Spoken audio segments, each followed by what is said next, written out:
Well, ahead of Sean Diddy Combs' sentencing tomorrow, prosecutors asked a judge to sentence him to more than 11 years in prison, along with a $500,000 fine. Combs' team has asked for 14 months, citing rehabilitation and time served. The music mogul was convicted back in July of 2 counts of transportation to engage in prostitution. You'll remember he was acquitted of sex trafficking and racketeering conspiracy charges. In a memo, prosecutors argued that Combs is unrepentant and his sentence should reflect the decades of unchecked violence and decades of psychological, emotional, and physical damage that he's inflicted. So, criminal defense attorney Josh Kohlsrud back with me again.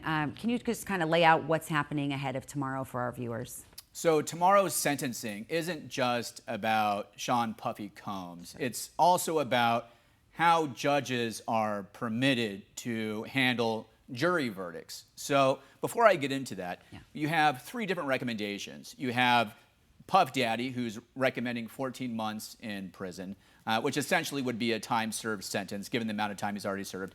And then you have the pretrial service report. And pretrial services works for the judge. They're a neutral party, and they're recommending 70 months, and they're not recommending any enhancements to that recommendation. Now, the prosecution, though, is asking for 2 different types of sentences. They're saying, look, we want him to be sentenced to the max, 20 years.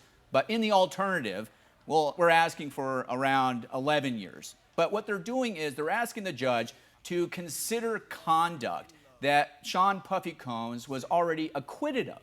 So he was convicted of 2 different counts of transporting adult women across state lines for the purpose of prostitution. And you specify it's adult women, so in this case, had it been minors, this would be a whole different story. Oh, definitely. If it was minors, he would be absolutely looking at a life sentence. But here, the judge has 3 vastly different recommendations, and the question is going to be, what's the judge going to do? Is he going to consider the conduct that he was acquitted of, or is he going to lean towards what the defense is asking for? And so when we're looking at 2 completely different time frames, how does the judge ultimately decide what time he might serve behind bars? You've got 11 years on one hand and 14 months, which he's already essentially served. So the judge first has to decide if the underlying conduct that the prosecutor is asking the court to look into, which is the stuff that he was acquitted of, yes, does that enhance the sentence, or is it unconstitutional? If they rule in favor of the prosecutor, then the sentence is going to be around 10 years easily. Okay, and then when we talk about the victims who we've heard from and their impact statements, how do those weigh in as well? So the judges always consider what the victims want in the case. And tomorrow we're going to hear from Cassie, and we're also going to hear from the anonymous victim as well. And if they're going to be asking for a significant period of time in prison, that may push the judge to do so.